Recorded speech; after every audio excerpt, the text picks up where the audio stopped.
Hoy, programa especial, Mesa de Análisis. América Latina, crisis coyuntural o estructural.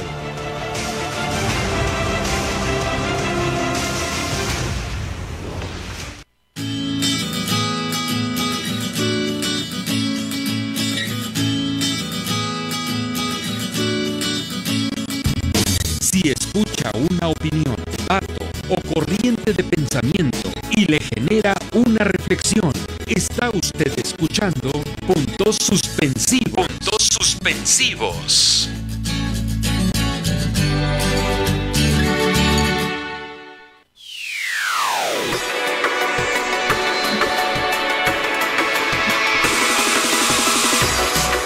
Amigos, muy buenas tardes, gusto en saludarles. Iniciamos nuevamente esta semana, nos da mucho gusto que nos estén acompañando. Iniciamos con esta mesa de análisis que se llama América Latina, crisis coyuntural o estructural. Seguramente no hará mucha falta decir las razones por las cuales hemos organizado esta mesa con ese tema, porque hemos estado viendo los últimos acontecimientos en América Latina sumamente movidos, desde acontecimientos de inestabilidad en Haití, un gran descontento con el gobierno por cuestiones de gasolina y cosas de esa, problemas en Honduras, que ya tienen un buen rato de tiempo y que nos han estado impactando con los problemas de la migración, por ejemplo. En el caso de Ecuador, pues ni se diga, vimos recientemente un fuerte movimiento indigenista que ha parado al gobierno en muchas de sus políticas fondomonetaristas, una grave crisis en Chile, que vemos una fuerte inestabilidad, vemos ese gobierno que se consideraba supuestamente un modelo latinoamericano y vemos que pues evidentemente algo por ahí está fallando, que seguramente por aquí algo nos podrán explicar. Y en el caso de Argentina, pues ni se diga, el cono sur está sumamente movido. Tenemos afortunadamente un nuevo gobierno de carácter mucho más progresista que lo que teníamos, dirigido prácticamente por el Fondo Monetario Internacional. Hablando de Argentina, exactamente en este momento su nuevo presidente electo está hablando en alguna reunión internacional. Es muy sintomático que venga por aquí el nuevo presidente de Argentina y que México sea el primer lugar a donde él viene. Recientemente, también la semana pasada, México ha pasado a ocupar la presidencia de la CELAC, la Comunidad de Estados de América Latina y el Caribe, una instancia política que en su momento varios países latinoamericanos iniciaron sin la OEA. Entonces, bueno, para hablar sobre esta situación, pero más que todo para explicarnos un poquito estos acontecimientos, tenemos aquí ahora nuevos invitados, porque algunos de ustedes ya los conocen. El maestro Fabián Campos, aquí a mi derecha, que es candidato a doctor en estudios latinoamericanos. También tenemos al maestro Víctor Hugo Lozada, candidato a doctor en historia. Tenemos al compañero Alfredo Velarde, el doctor, que es profesor de tiempo completo en la Facultad de Economía de la UNAM. Y al maestro periodista e intelectual de izquierda, Mario Rivera, que como decimos por aquí, ya lo vamos a adoptar aquí en nuestra compartida de puntos suspensivos, ya va a estar en el inventario porque seguidamente nos acompaña. Y claro, acompañándome en esta ocasión, como siempre, nuestro compañero José, que también es un joven economista muy brillante y latinoamericanista. Así que tenemos una mesa de primera. ¿Cómo ves, José, para arrancar este asunto? No, pues bastante interesante, ¿no? Ahí la región ha estado bastante movida. Como bien decía usted, hoy viene el presidente Fernández, el presidente electo, a tener una reunión con Andrés Manuel López Obrador. Y bueno, se abre ahí un abanico, ¿no?, de oportunidades para la región. Esperemos que, decía hoy el presidente en la conferencia, ¿no?, se aspire a nuestra América, que es el concepto de José Martí. Así es. ¿No? Y bueno, pues vamos a darle la palabra de una vez a nuestros compañeros para que nos empiecen a decir cómo ven la situación en América Latina. Sí, así es. Yo tengo preparada una batería de preguntas, pero antes quisiera invitar a alguno de los compañeros aquí que nos dé una idea también de cómo está viendo en este momento la situación, porque yo ya dije un poco el qué, pero el cómo, tenemos aquí los respetables profesores que nos acompañan para que nos digan algo. ¿Quién quisiera empezar por comentar algo sobre la relación latinoamericana, doctor? Bueno, me parece que una primera cosa que podría servirnos como punto de partida es que la actual situación de crispación generalizada que habita todo el subcontinente latinoamericano o el cono sur es justamente el hecho de que América Latina, por segunda vez en el siglo, está enfrentando una encrucijada, ¿no?, que pareciera mover los hilos en favor de una perspectiva, por lo menos nominalmente hablando, de izquierda, aunque no todos los movimientos y las luchas que se están dando en América Latina sean necesariamente de izquierda. Entonces, yo llamaría en ese sentido no solo a la pertinente pregunta que el programa ha decidido formularse en cuanto a si estamos ante una perspectiva de transición o de ruptura, sino haría un llamado, dada la complejidad de los asuntos, de no caer en dos perspectivas autolimitantes cada una de ellas. Una es el riesgo de, por ver el bosque abigarrado y complejo, dejar de advertir los aspectos peculiares de cada uno de los árboles de esta crisis general, ¿no?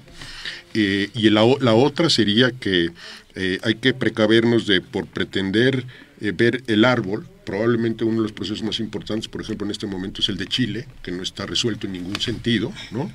Dejáramos de percibir, digamos, la atmósfera general, el bosque completo, ¿no? Entonces, probablemente con estos elementos podríamos empezar tal vez a desgranar algunos análisis particulares. Ojalá llegásemos aquí a algunos consensos generales, ¿no? Previa separación del grano y la paja, ¿no? Claro que sí. Tengo aquí una pregunta que dice: la actual inestabilidad en partes importantes de nuestra región tiene una explicación política, económica o ambas a la vez. ¿Cómo ven? Bueno, yo quisiera decir, me parece que inclusive la profundidad y la amplitud de la crisis trasciende el continente latinoamericano. Me parece que tiene el centro ahí y que quizá ha llegado a los puntos más álgidos y más tensos, pero estamos viviéndolo también en otras partes del mundo, en Líbano, por ejemplo, o en Hong Kong, que tiene ya, o en París, movimientos de una magnitud y un calibre bastante considerable y que se han aposentado, que se han quedado ahí por meses. Entonces me parece que hay que ver que hay un problema a nivel mundial. Yo he tratado de estudiar ahora cómo es que se ven desde los autores, desde los intelectuales, los políticos, las causas de esta crisis.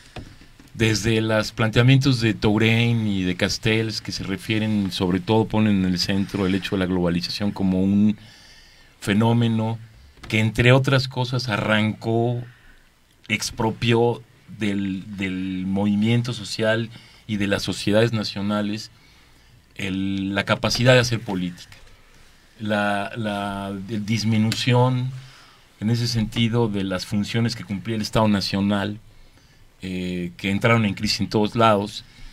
Y hay un fenómeno que no he visto que le den la importancia que yo considero que tiene para explicar toda esta reorganización y esta crisis profunda, que tiene que ver con la idea de Marx acerca de los periodos o de las épocas de revolución social, cuando en el prólogo del 59 hablaba de que había un desarrollo de las fuerzas productivas que encontraban un obstáculo en las relaciones de producción, y entonces se abría un periodo de revolución mundial. Yo creo que estas fuerzas productivas en el mundo de hoy están representadas por China. La emergencia, no solamente China, también es la emergencia de los emergentes, lo que me parece que pudiera estar en el centro de la crisis mundial.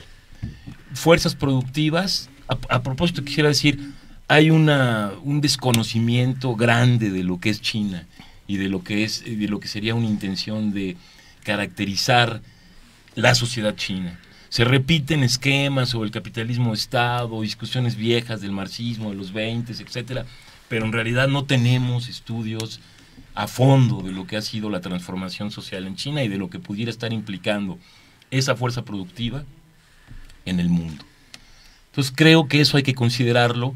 Dice Touraine en uno de sus últimos trabajos, él se protesta por el hecho de que no hay discusión general acerca de lo que pueden ser las explicaciones de las transformaciones en el mundo. Siempre hay, como dice Alfredo, quedarse en el árbol, ¿no? Uh-huh. Entonces creo que esto es un momento importante de la discusión. Cuando se habla de las causas, creo que hay que poner el énfasis en este hecho de modificación profunda de lo que es la sociedad mundial. Perfecto, pues me parece una explicación global bastante amplia.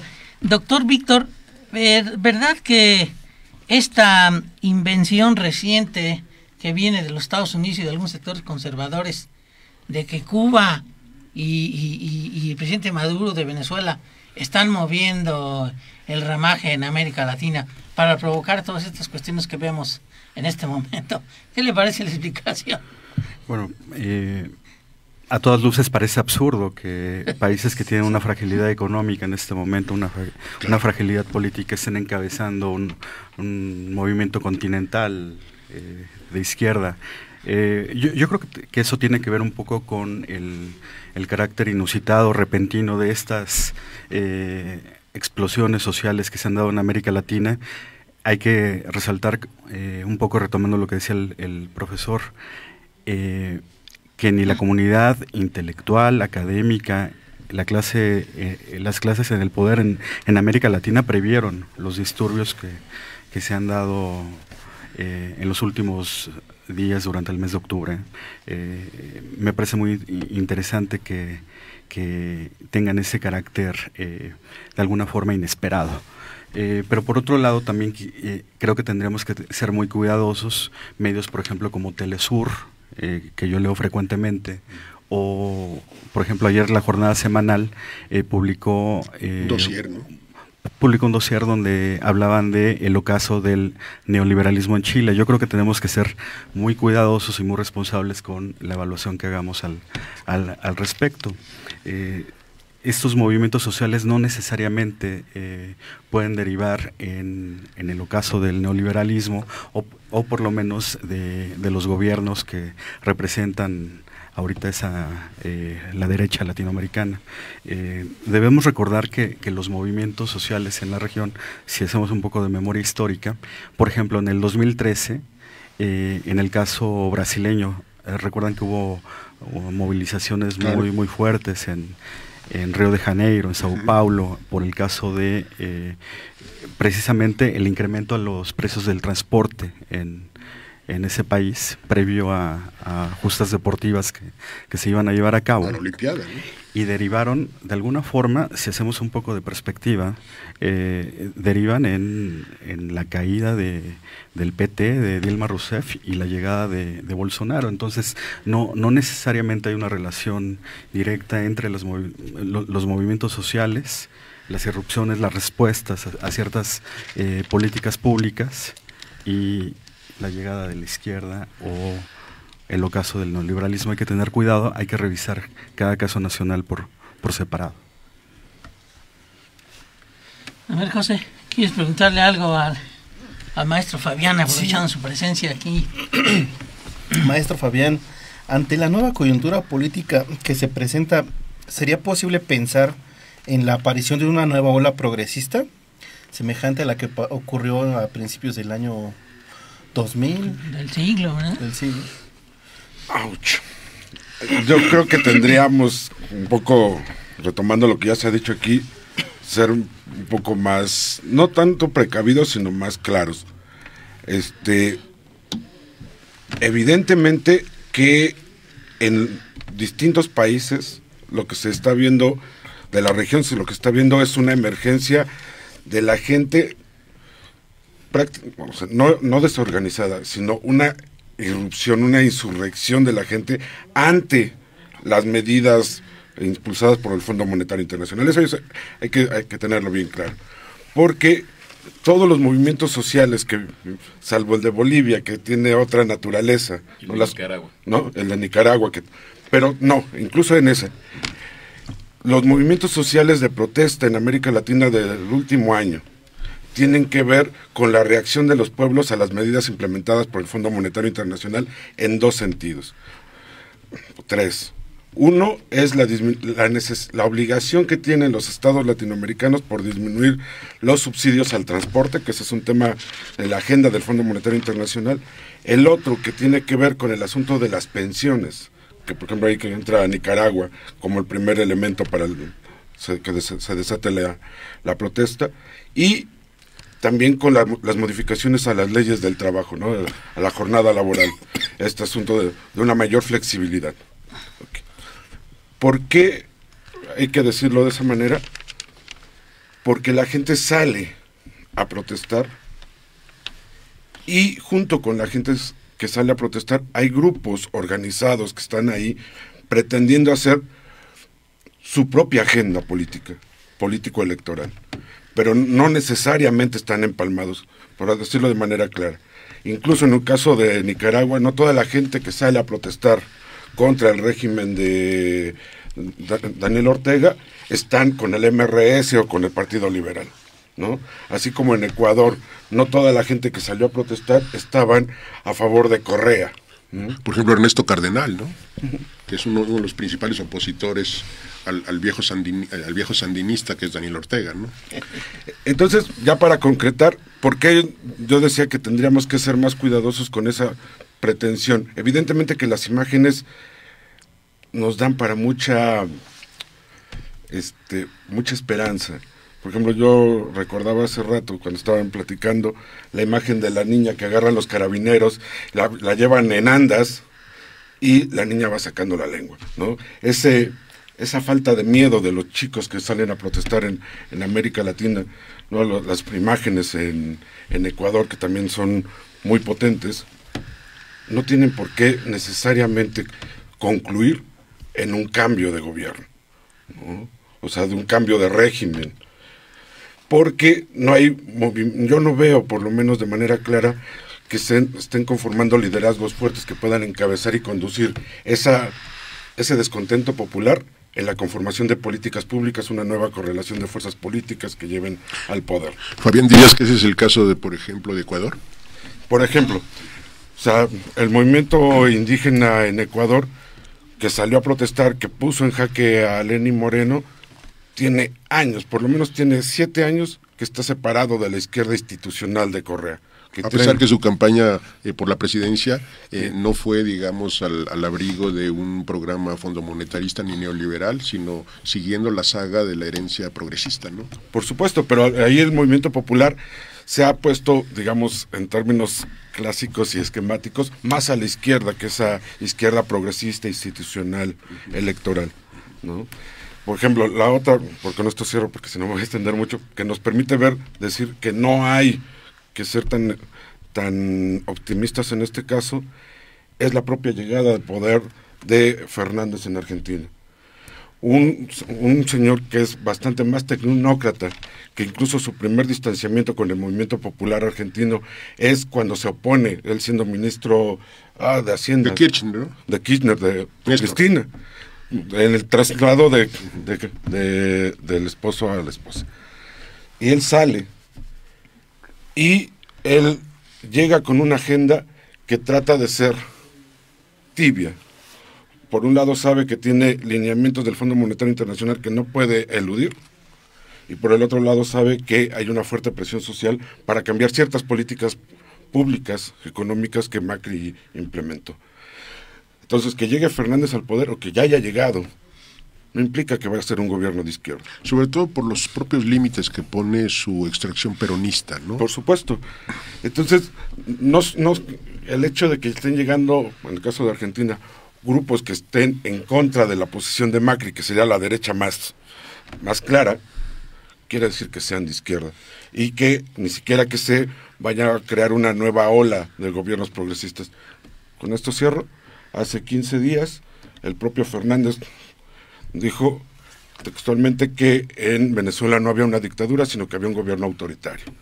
La respuesta de Nicolás Maduro dijo, el que diga eso es un estúpido, o sí, tal cual la palabra textual, cita textual, y los acercamientos que ha tenido Fernández con la oposición venezolana en Argentina, poderosamente económica en aquel país, habla de que si bien es cierto que ya dijo que no va a actuar con el Grupo de Lima, tampoco está dentro del respaldo activo al gobierno venezolano, ¿no? O sea, la posición que sea cada uno tenga, no nos permite poner a Fernández al lado de Maduro. Yo no sé si la ola de la movilización va a cristalizar en un nuevo bloque de gobiernos progresistas. Lo que sí me parece es que la intensidad del movimiento de masas, el movimiento popular, en este momento en América Latina, ha llegado a puntos inéditos.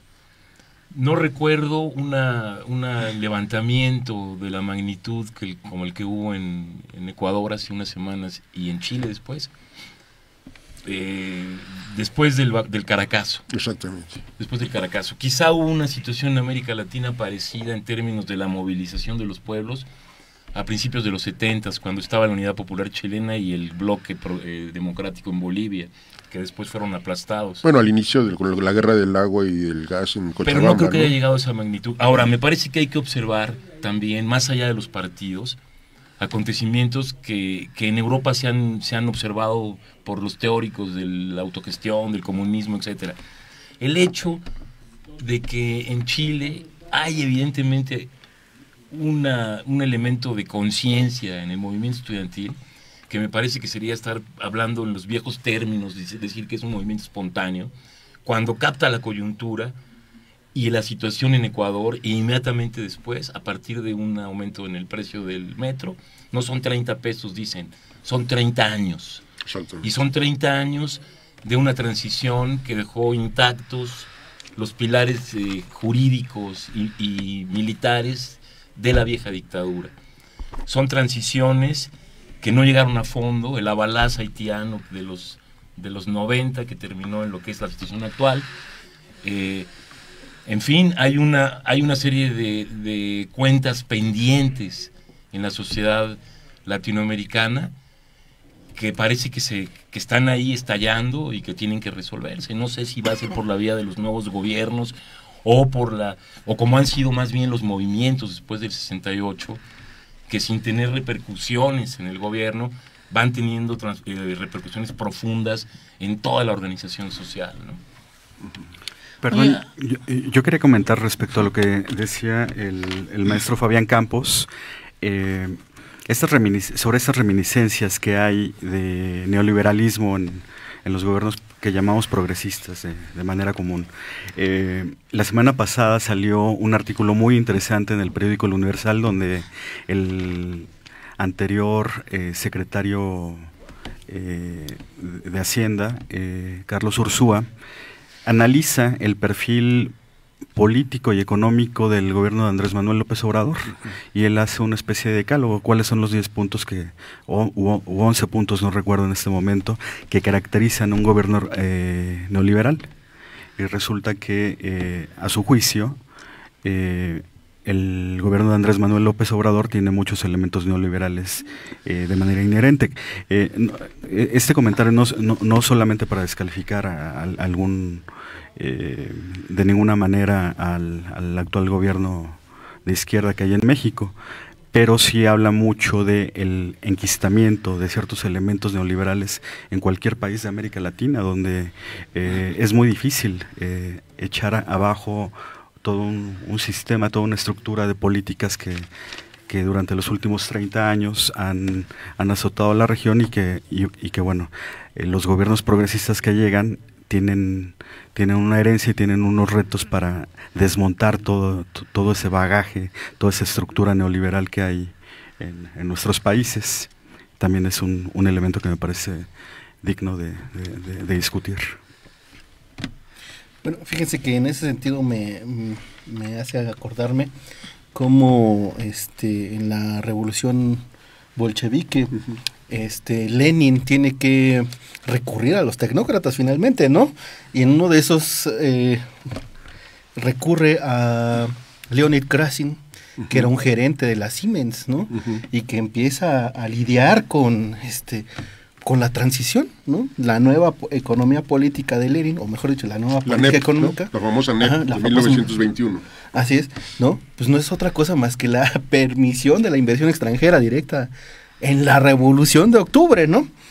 Entonces me parece que también estamos viendo que por un lado hay un agotamiento del propio neoliberalismo, eso quizá podríamos comentarlo, y por otro lado es algo que todavía no está funcionando, ¿no? Todavía no nace, ¿no?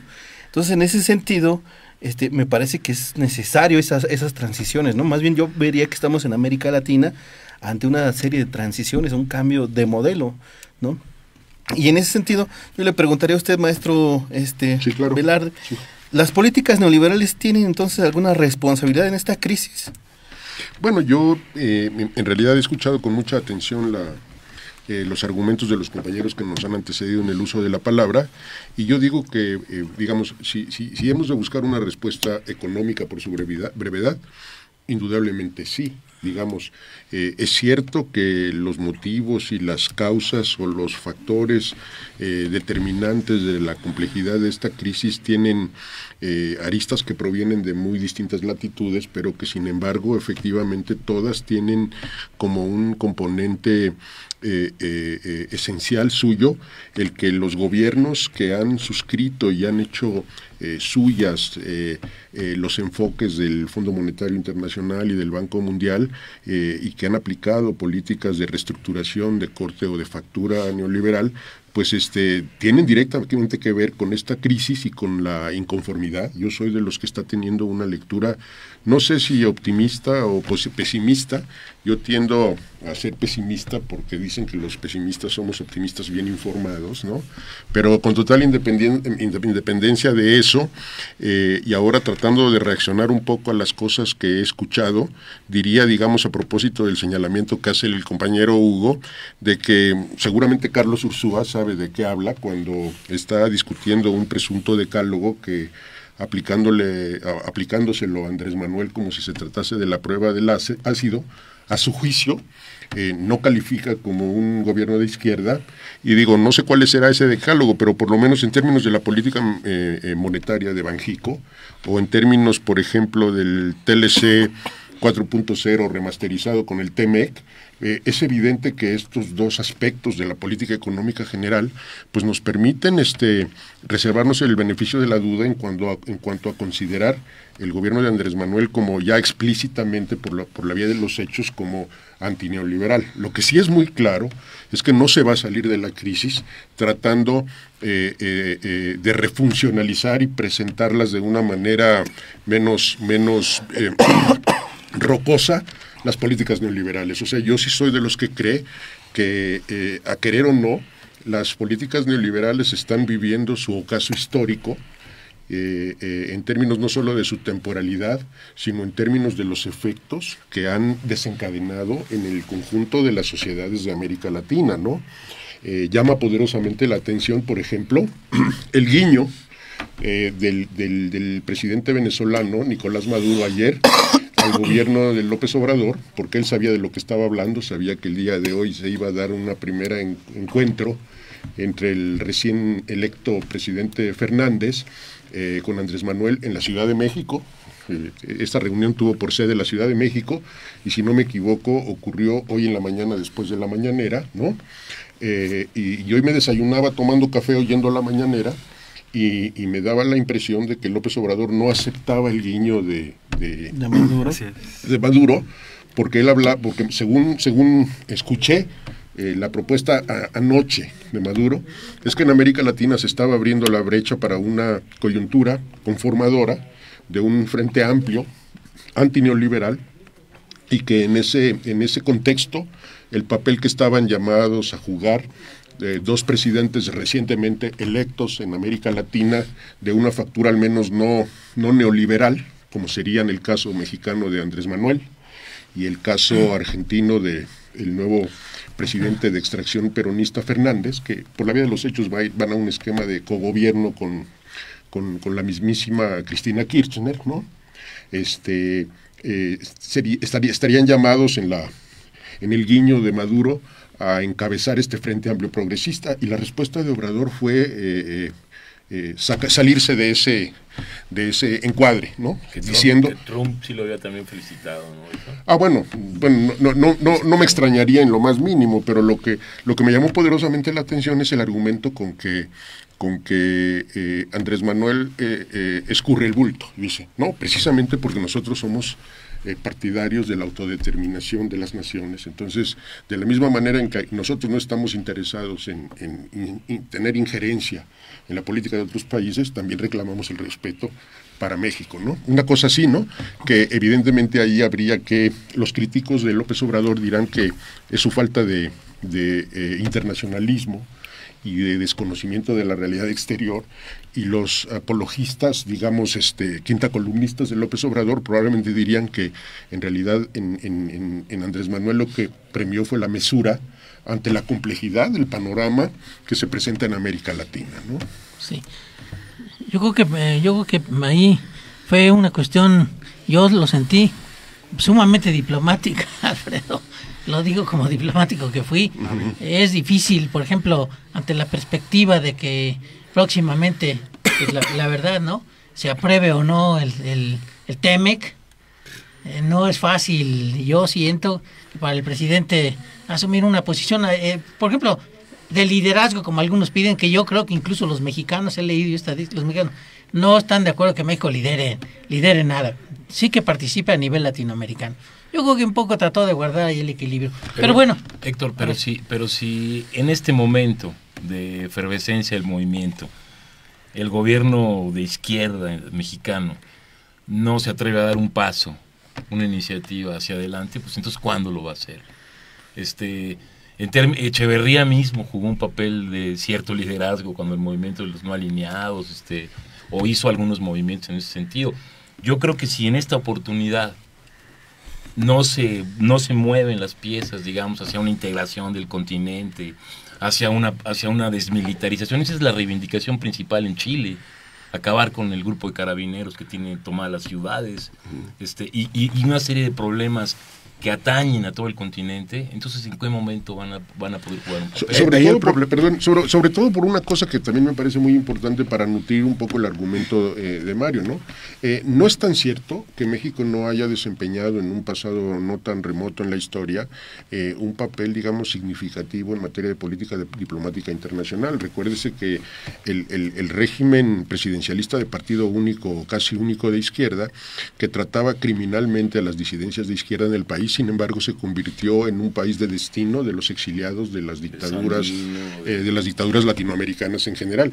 Yo crecí con Argenmex y con asilados que venían de Chile y con asilados que venían de Uruguay, etcétera, de manera tal que en ese momento, para todo efecto práctico en términos de las relaciones de México internacionalmente, y no sin el descontento explícito de los Estados Unidos, que nunca ha dejado de ver no solo a México sino a América Latina como su traspatio, México desempeñó un papel de liderazgo encomiable en términos de solidaridad con los transterrados que tuvieron que salir no por motivos voluntarios, sino para salvar el pellejo, ¿no? Claro. Ahí el tema, perdón, yo creo que habría que poner en efecto, o sea, si nosotros pensamos en esa política vieja del priismo tardío, ¿no?, del priismo nacionalista, ¿no? Pongamos Echeverría, López Portillo, su papel con las izquierdas latinoamericanas, y sobre todo el difícil equilibrio que lograron mantener entre su relación primordial con los Estados Unidos y al mismo tiempo su relación con América Latina, ese fiel de la balanza que es cierta, ¿no? O sea, todo el exilio, todo el apoyo a Chile de Allende, la misma mantener una política abierta hacia Cuba, el apoyo a los sandinistas que hace rato platicábamos antes de entrar al aire. Ajá. También habría que decir los costos políticos y económicos que ambos gobiernos, tanto Echeverría como López Portillo, tuvieron que sufrir hacia el final de sus mandatos, precisamente por esa política de lanzarse hacia afuera. O el de otros presidentes mexicanos que se apoyaron, digamos, en figuras muy prestigiosas al exterior, para tratar de restañar su muy menoscabada imagen al interior de México. Estoy pensando, por ejemplo, al Salinas de Gortari, que para legitimar su imposición tras un escandaloso fraude electoral como el que fue de 1988, invitó al comandante Fidel Castro a su toma de posesión y generó en el ámbito de la izquierda mexicana una crispación y un debate muy profundo que incluso escindió a sectores que no han vuelto a reconciliarse, ¿no? En ese sentido, yo hubiera entendido que hubo una preponderancia de un encuadre más o menos maquiavélico por parte de ese sindicato del crimen que siempre se llamó PRI, ¿no? A pesar de sus sus dos apelativos anteriores, porque efectivamente invitó al comandante Castro para pretender legitimar lo que era ilegitimable, es decir, un fraude electoral absolutamente escandaloso en contra de Cuauhtémoc Cárdenas en aquel entonces, ¿no? Sí. Pues mira, Mario, yo creería que el presidente siente, estoy pensando en voz alta, ¿no? Yo creía que el presidente está pensando en afianzarse porque tiene circunstancias, peligros, dificultades internas muy graves. Yo creo que por ahí iría ahora el asunto, antes de lanzarse pues a una cuestión mucho más amplia en América Latina, hablar, por ejemplo, de un entente geopolítico con el Cono Sur y eso. Yo así veo el asunto. Pero bueno, independientemente de que luego platicamos sobre eso, yo le quería preguntar a Víctor. Víctor, ¿ves por ejemplo, algún parecido entre la crisis, pues podríamos decir también del neoliberalismo chileno y la crisis que hemos sufrido los mexicanos en los últimos años? ¿Sientes que hubiera algún parecido, alguna diferencia? ¿O son elementos completamente diferentes? Porque yo creo que el modelo que se aplicaba, o que se sigue aplicando aquí, como dices, que dice Ursúa, ¿verdad? Y el chileno, pues hay muchos parecidos, ¿no? ¿Cómo ves el asunto así? Hay muchas coincidencias. El día de ayer leía el artículo de Lorenzo Meyer, donde habla, me parece que se llama El espejo chileno, el artículo que publicó, donde él planteaba de alguna forma las similitudes estructurales entre el caso chileno y el caso mexicano. De hecho, él menciona que los resultados económicos de alguna forma han sido menos negativos en el caso chileno respecto a México, que tiene mayores índices de pobreza, que tiene un crecimiento mucho menor, etcétera. Me parece que hay muchos elementos, hay muchas cosas que discutir al respecto. Lo que yo quería mencionar de lo que decía hace un rato, en el caso de cómo Andrés Manuel López Obrador podía salir a la escena internacional, estaría tal vez aplicando el paradigma de que la mejor forma de tener una política externa es tener una política interna estable. Y si recordamos que el mes de octubre pasado no solamente fue un mes de insurrecciones en América Latina, sino también un mes un tanto complicado para el gobierno de Andrés Manuel López Obrador por todas las circunstancias. En materia de seguridad interna. En materia de seguridad interna y en otros muchos aspectos también podríamos pensar a manera de hipótesis que él no va a poder lanzarse a la escena internacional sin tener establecido un plan y una estabilidad que estamos esperando que ya en algún momento se estabilicen muchos indicadores de la realidad mexicana, tanto en materia económica como en materia de seguridad nacional. Fíjate, yo suscribo mucho lo que dice Hugo, ¿no? E incluso iría un poco más lejos, ¿no? Porque efectivamente, mal que le pese a Lorenzo Meyer, que sus posiciones son, digamos, extraordinariamente moderadas, ¿no?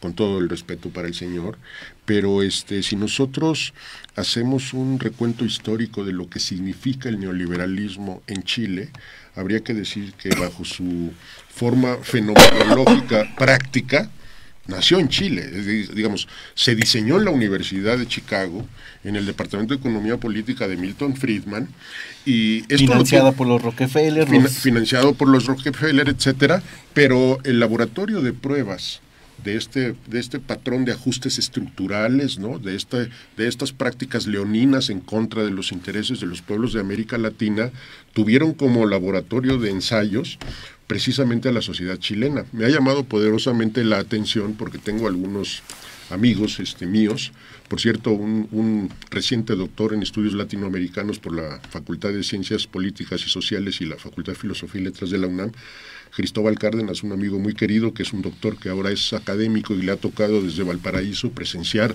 y participar activamente en las movilizaciones contra el régimen nostálgico del pinochetismo de Sebastián Piñera, ¿no?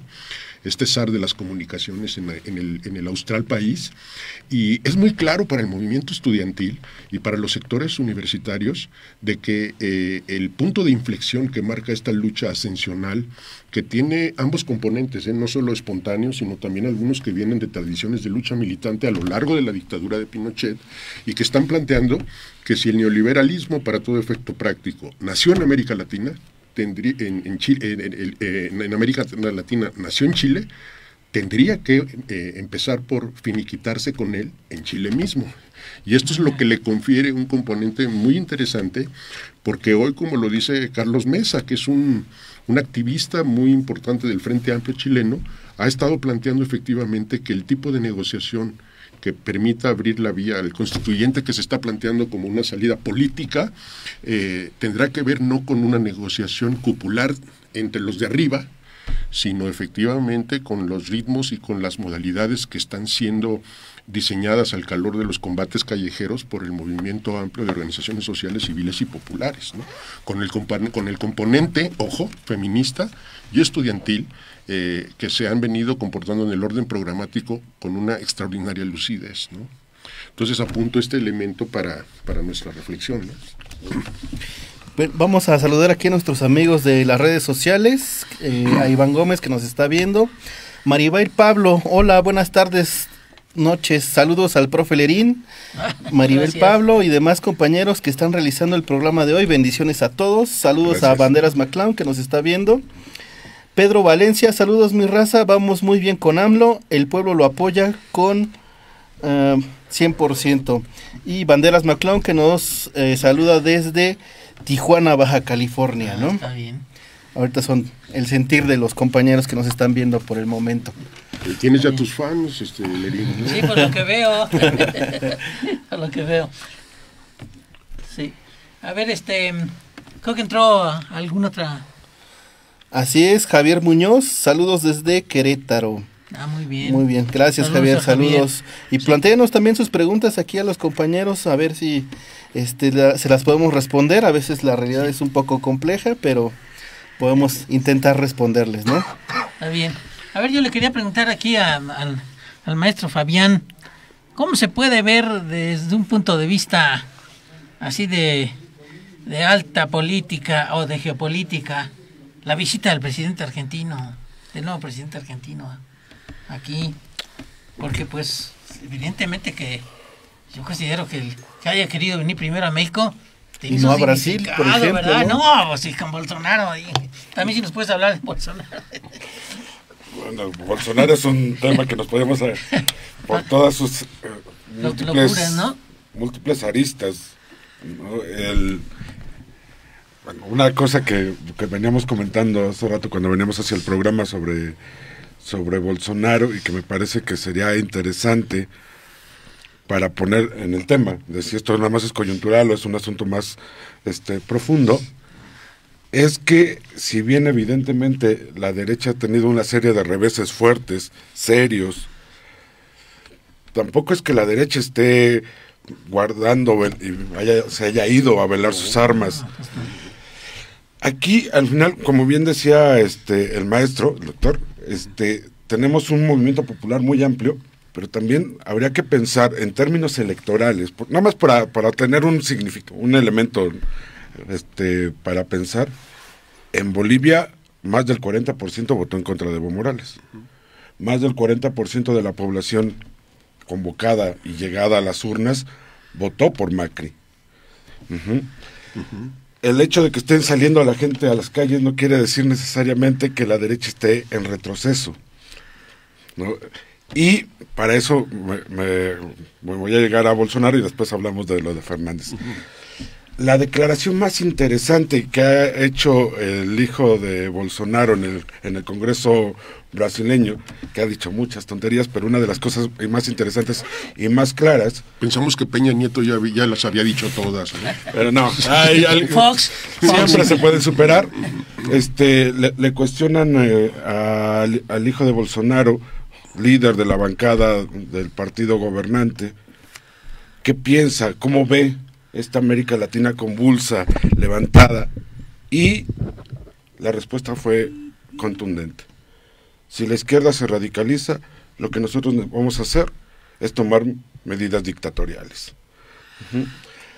Es un escenario de guerra civil en varios... Es un escenario de guerra civil, porque al final de cuentas lo que tenemos es una América Latina profundamente enfrentada, profundamente dividida, y, repito, donde no necesariamente el grueso de los manifestantes que acuden a las calles iracundos tienen una representación en las organizaciones ya establecidas, ¿no? Que para hablarlo de Fernández, me parece muy interesante, evidentemente que es un mensaje porque el presidente Fernández lee muy bien la coyuntura. Tenía muy pocas opciones para hacer su primera visita, para mandar un mensaje político claro. Podía haber ido a Cuba, con todo su proceso que tienen ahorita, podía haber ido a Venezuela, o podía haber ido a Bolivia. A Uruguay no tanto porque, digamos... Falta la segunda vuelta y está difícil. Está difícil. Pero digamos que tenía enfrente 3 opciones. Y de las 3 opciones, la más moderada, la menos comprometida, la que tiene menos claridad de un enfrentamiento radical. La que menos está en la cresta de la ola de la coyuntura actual conosureña, ¿no? Es México. Entonces ahí Fernández está lanzando un mensaje muy claro. Así como una semana antes de las elecciones fue a Europa a hacer una gira muy interesante, a reunirse con el gran capital y a decirles, tranquilos, nosotros vamos a respetar nuestra palabra, la palabra empeñada. Y hace un par de días que salió la gran polémica en Argentina porque Macri antes de irse acaba de decretar una serie de medidas económicas que van en el mismo sentido de lo que en los otros países levantaron a la gente, y que dijeron, Fernández dio su aval para que se aprobaran estas medidas económicas. Y la respuesta de Fernández antes de salir a México fue, no, yo no di el aval, están ahí, ya están publicadas, ya son oficiales, cuando yo entre las revisaré. No hay un compromiso explícito por echar atrás las últimas medidas neoliberales de Macri. Y entonces, por eso a mí me parece muy interesante que venga con Andrés Manuel. Todos podemos tener nuestros asegúnes con Andrés Manuel, pero lo que sí es muy claro es lo que decía, es el que en el ambiente latinoamericano está en no estar hasta arriba ni en el enfrentamiento con Trump, ni en el enfrentamiento con el Fondo Monetario Internacional, no está en enfrentamiento directo con la derecha latinoamericana. Es esta posición... Una bisagra. Entre azul y buenas noches, ¿no? Le iba a decir bastante bisagra. Tibia, bisagra, porque le permitiría a él, en un momento dado que él hiciera un buen juego, fortalecer a la gente que está ligada en torno a México, Uruguay, y poder funcionar ante el otro panorama que tendríamos que estar viendo. Cómo Estados Unidos y Trump están llevando la relación con América Latina y cómo están moviendo a sus pequeños arietes de la derecha, cómo los ha movido durante el último año, ¿no? Y sus malos resultados. Yo creo que a Fabián le asiste la razón, aunque sin embargo yo diría que justamente por la pertinencia de su comentario vuelve a poner en el tapete del debate entre nosotros y entre las izquierdas y las derechas en América Latina cuán nominal es de una manera puramente formal o real la así llamada izquierda latinoamericana, porque efectivamente, en todo caso, lo que a mí más me importa en lo que se refiere a la discusión si ante la crisis con la que nos estamos encontrando en América Latina es una crisis coyuntural o una crisis estructural, es efectivamente con un debate que dimana justamente de eso. Yo creo que en América Latina hay una crisis estructural. Lo que estamos viviendo no solamente es coyuntural. Efectivamente, la convergencia sincrónica sí le confiere a la coyuntura una peculiaridad específica, pero sin embargo los problemas son estructurales y están ahí. A mí, por ejemplo, yo no comulgo mucho con quienes hablan del neoliberalismo como si fuera un modelo, ¿no? Un modelo puede ser el modelo de bikinis para la próxima temporada de Sol, Arena y Playa en el Dorado Pacífico. El neoliberalismo no es un modelo, el neoliberalismo es un patrón de acumulación de capital que tiene los visos y contornos de un tipo peculiar de capitalismo, que es un capitalismo salvaje, cuyos resortes impulsores originales son el despojo, la acumulación salvaje de capital, y en ese sentido, pues si no sabemos leer justamente esto, tampoco vamos a entender que detrás del neoliberalismo ha estado justamente el funesto extractivismo y el arrebato de los bienes comunes de los pueblos originarios y de nuestros recursos más importantes, como son las tierras, las aguas, pero también el conocimiento inmaterial, que también son bienes comunes. Y a mí lo que me preocupa, y no quiero abundar demasiado sobre esto, pero sí me parece que lo que está viviendo la encrucijada latinoamericana en este momento son los vaivenes de un péndulo binarista.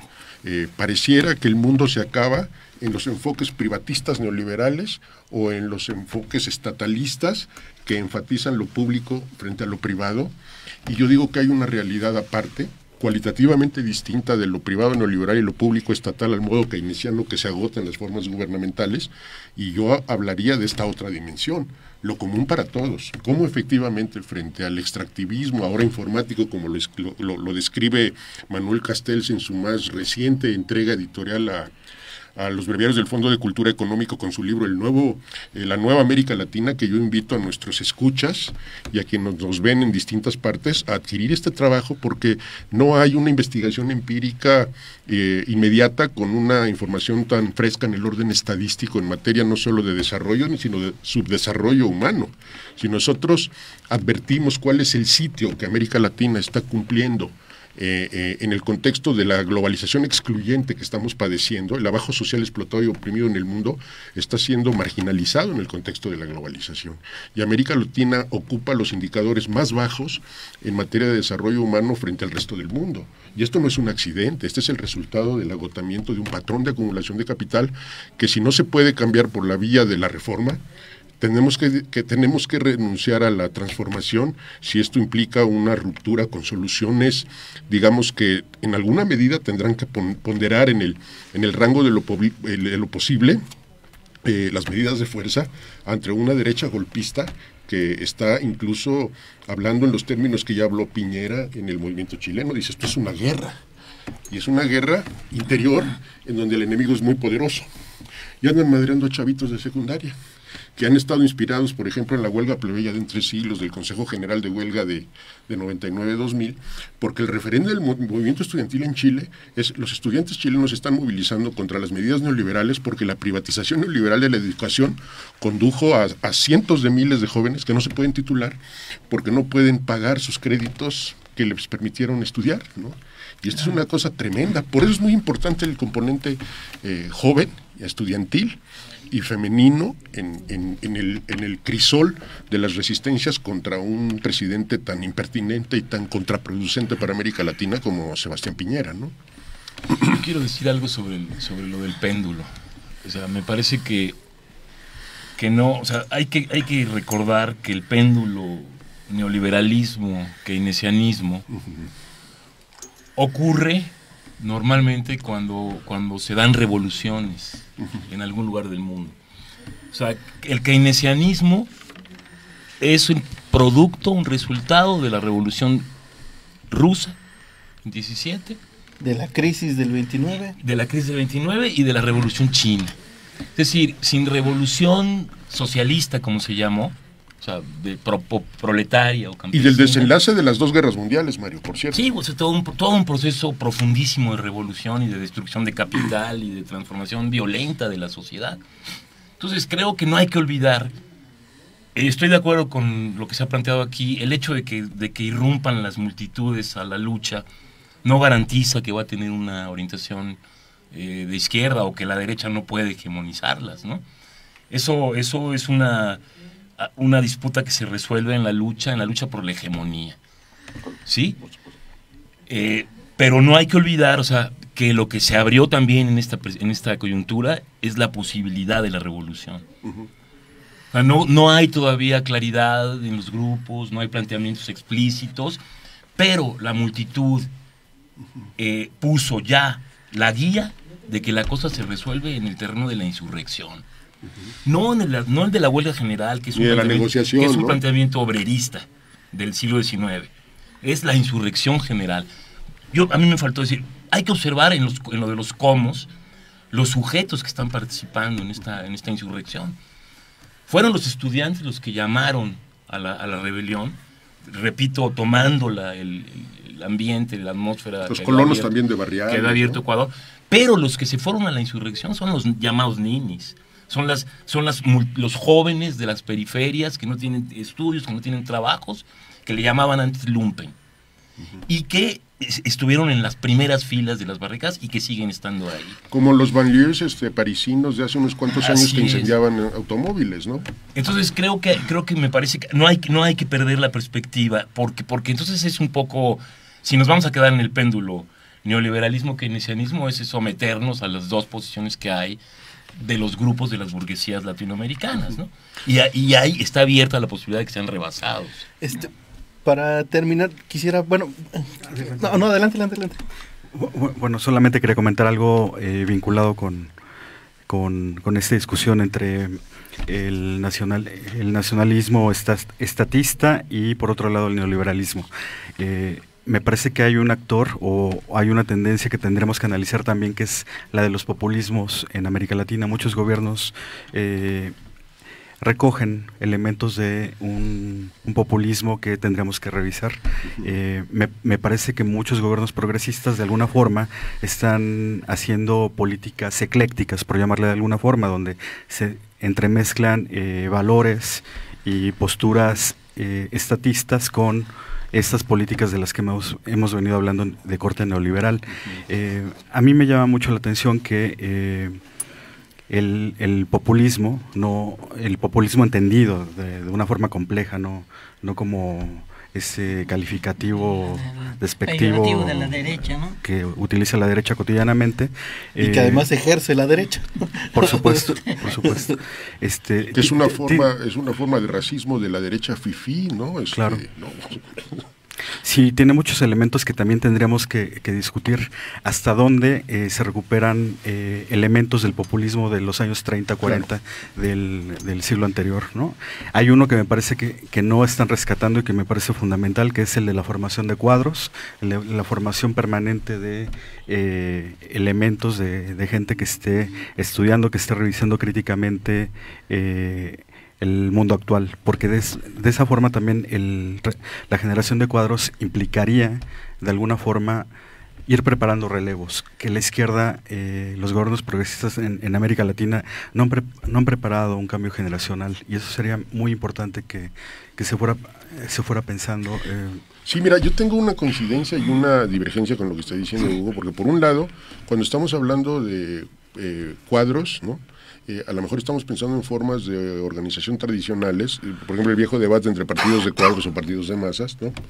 Pero probablemente tendríamos nosotros que discutir efectivamente si al calor de estas luchas no es necesario atrevernos a imaginar nuevas formas de organización y lucha que se revistan o que sean capaces de revestirse de componentes bastante distintos, por ejemplo a esta casi chocante repetición de formas anómalas de un populismo nominal, ¿no?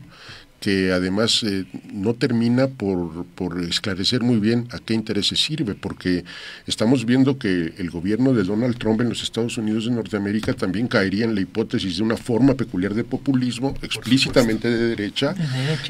Podemos encontrar un populismo razonablemente ubicado en la geometría política hacia una izquierda estatólatra, muy del tipo de Nicolás Maduro, y pareciera hoy que tanto las izquierdas como las derechas practican una política camaleónica en donde parece ser que cuanto más se aproximan a un centro estrábico, a veces muy poco ubicuo, ¿no? Mejores resultados políticos electorales tienen, y eso nos confronta con la gran paradoja de América Latina. Es decir, la paradoja de América Latina es que a lo largo de los últimos 20 años en América Latina se han dado dos coyunturas históricas muy interesantes. En lucha contra el neoliberalismo surgieron las presidencias así llamadas progresistas, y luego perdieron algunas de estas presidencias progresistas el consenso social, y así como entraron fueron desalojadas del poder, no todas. El caso de la repetición, como tú señalabas, de la renovación de cuadros, a lo mejor estabas pensando en la Bolivia de Evo, ¿no? Es decir, puede ser desde la perspectiva de una izquierda que no se resista a hacerlo, aceptar una tercera reelección para un cuarto periodo de Evo Morales, después de haber perdido un plebiscito, a pesar de que nos pueda dar gusto que no haya perdido Evo, frente a la posibilidad y al riesgo de que ganara una derecha como la de Mesa. Claro. Pues yo quisiera cerrar con esta parte, ¿no? Que tiene que ver también con algo que quería decir sobre lo que señalaba Mario, ¿no? A propósito de la vía rupturista que sería la insurrección contra la forma, digamos, reformista, más bien cosmética, en la que nos hemos empantanado en América Latina, y no sabemos bien a bien quién demonios va a terminar poniéndole el cascabel al gato, ¿no? Mario decía en su primera intervención una cosa que a mí me llamó poderosamente la atención, y que la discusión que se ha dado aquí nos ha llevado por otros vericuetos, ¿no? Pero Mario hablaba de la emergencia de los emergentes, ¿no? Yo diría que incluso en términos psicoanalíticos en América Latina ha venido ocurriendo algo que Sigmund Freud definía como la compulsión a la repetición, ¿no? Un emergente psicoanalítico de los movimientos de izquierda en América Latina es la poca memoria que han tenido. Lo digo ya para terminar, planteando una de las conclusiones del texto sobre América Latina que nos ofrecen Manuel Castells y Fernando Calderón. Quien ha detentado y ha defendido su posición de poder en América Latina, sea de izquierda o sea de derecha, por ejemplo, desde el punto de vista de atrincherarse en el principio de autoridad y corromper el ejercicio del poder, tanto la derecha como la izquierda han sido corruptas. Probablemente lo que hace distinta a la izquierda de la derecha es que tal vez en un momento dado, y por eso hablaba yo de la metáfora pendular, no porque no quisiera salir de esa concepción, pero me parece también que en América Latina, si analizamos la dinámica de acumulación de capital a escala del ciclo mundial, este fenómeno circular, pareciera que las opciones gubernamentales se hacen tanto más keynesianas cuando la tendencia decreciente de la tasa de ganancia, ¿no? Obligaría a aplicar un capitalismo de reformas con ciertos alcances sociales. Pero cuando la fase del ciclo es ascendente, pareciera que las políticas de reestructuración capitalista de credo neoliberal estarían llamadas a imponerse. Y en ese sentido, creo que Mario tiene toda la razón cuando habla de que la única alternativa cierta, aunque está con grados muy diferenciados de desarrollo en cada país en específico, está por la vía de la insurrección. Es decir, no porque sea en este momento factible en términos de correlación de fuerzas en todas partes, pero el vigor que mostró Ecuador recientemente, o la potencia subversiva del movimiento chileno, es en donde la discusión que introduce Mario cobra, digamos, no solo un grado de factibilidad atrincherado en los buenos deseos, sino en las posibilidades empíricas de su efectiva realización. Sí, fíjense. Bueno, adelante. Ahí yo quisiera volver a intervenir, porque yo les decía que al principio de mi intervención que habría que tener posibilidades de ver más allá de lo que las imágenes inmediatas tan esperanzadoras nos dan. el ejemplo que daban del gran empuje de la efervescencia del movimiento indígena en Ecuador, creo que es genial para ejemplificarlo. ¿Por qué? Porque el movimiento contra las medidas de Lenín Moreno dictadas por el Fondo Monetario Internacional están dadas a partir de un elemento coyuntural, que es la eliminación de subsidios a la gasolina y por lo tanto el aumento del transporte público. Cuando salen los indígenas a enfrentarse al Estado y el Estado decide reprimir de manera brutal. Y es otra vez la protesta forajida, ¿eh? Uh-huh. ¿Cómo se resuelve, con muchas comillas, cómo se resuelve la crisis?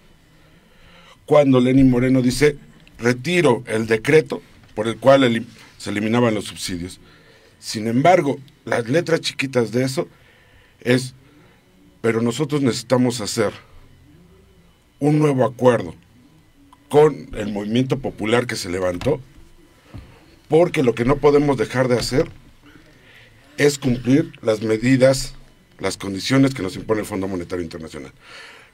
La situación es muy clara. Ecuador necesita para el capital internacional, para la banca internacional, reducir su déficit fiscal. Y eso implica que el Estado gaste menos.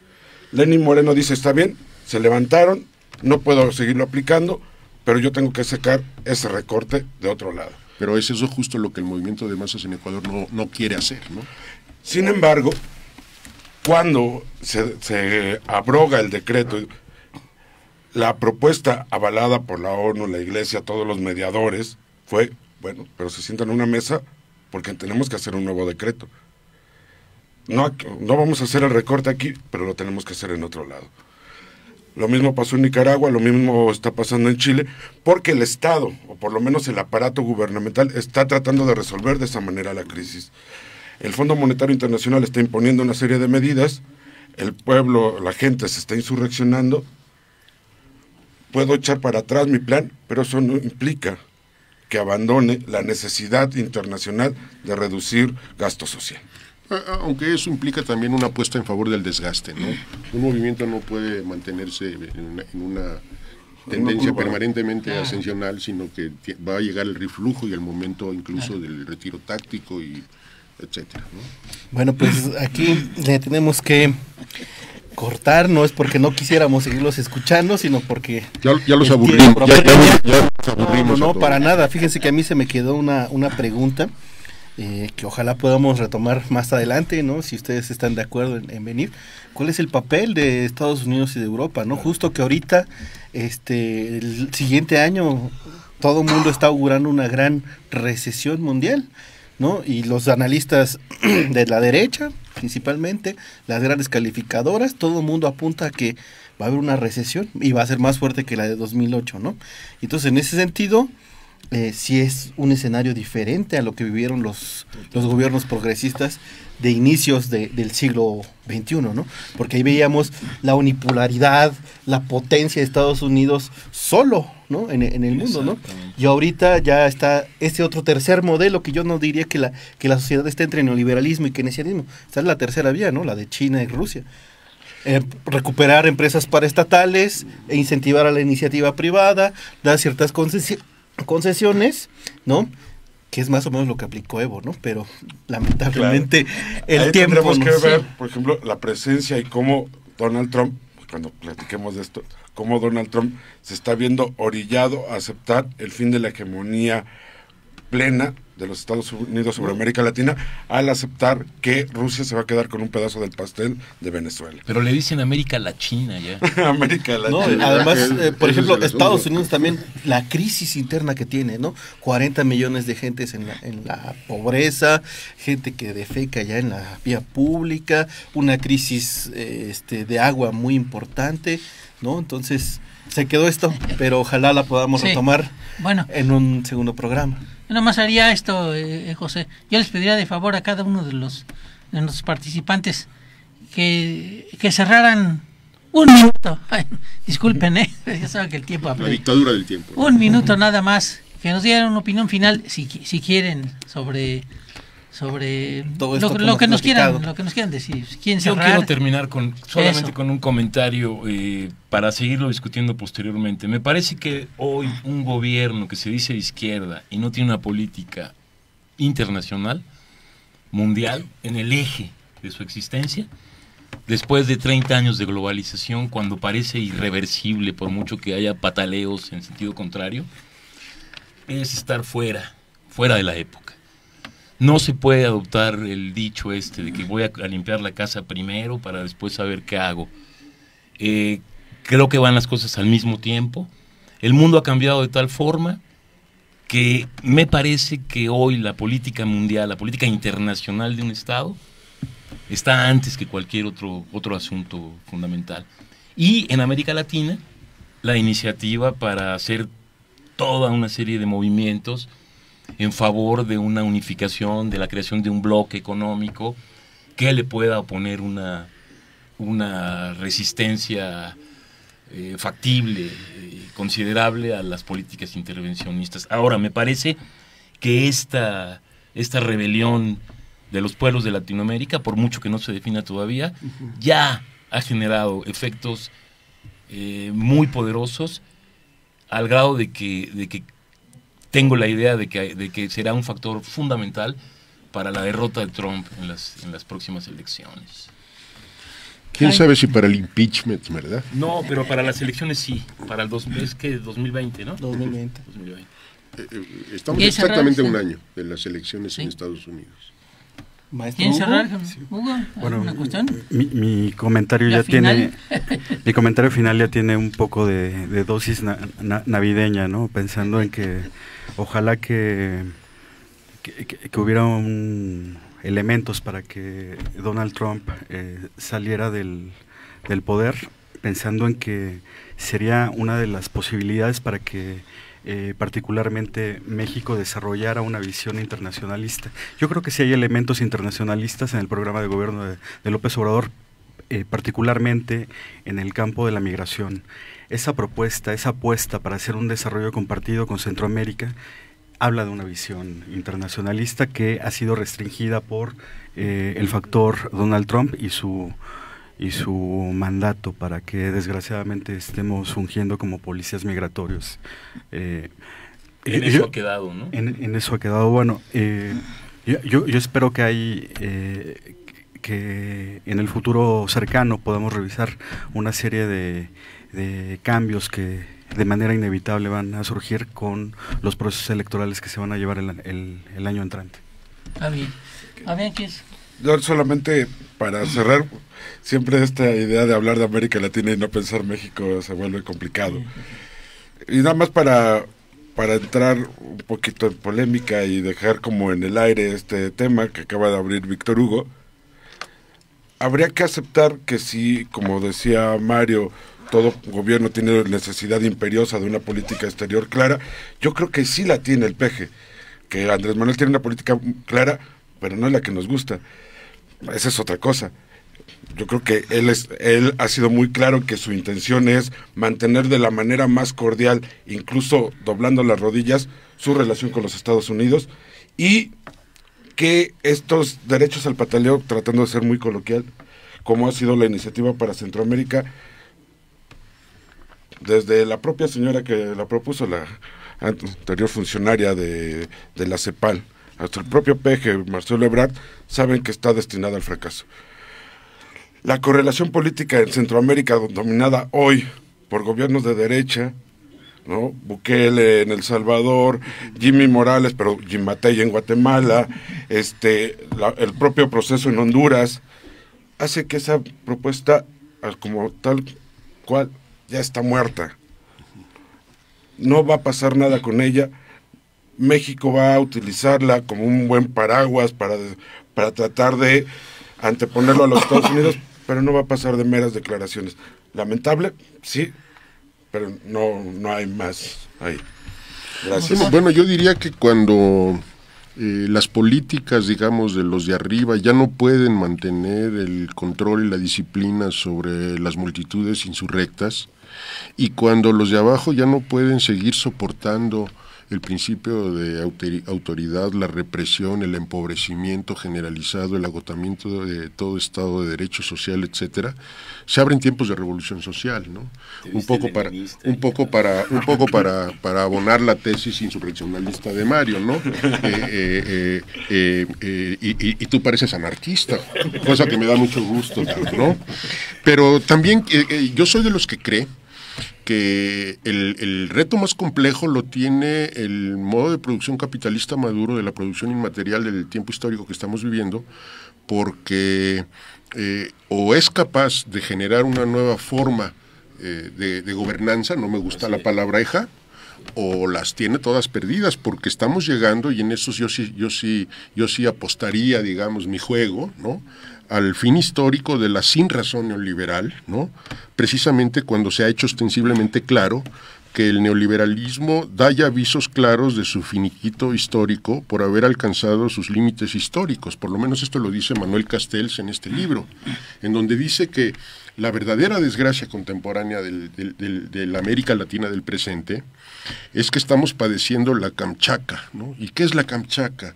La Kamchatka es una palabra aymara, ¿no?, que describe a una peculiar niebla que baja de los Andes, ¿no?, oscura, y que se precipita desde las cumbres andinas para inundar sus valles. Se trata de una niebla, nos dice Castells, que asfixia y hace perder los sentidos, en especial de la orientación.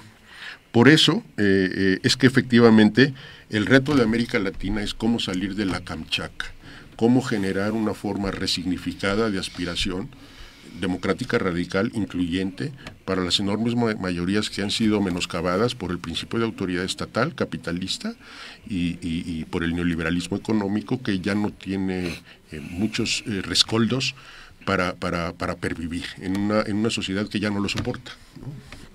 Ojalá no me equivoque. Ojalá no te Amigos, equivoques. pues la verdad es que con gusto podríamos seguir aquí mucho más tiempo platicando sobre estos temas, realmente son muy interesantes. Queda abierta la invitación para que sigamos bregando sobre el tema latinoamericano, y como hablamos, quizás en este mes convenga, a ver si luego nos coordinamos para que hagamos una mesa sobre la Revolución Rusa. Perfecto. ¿Verdad?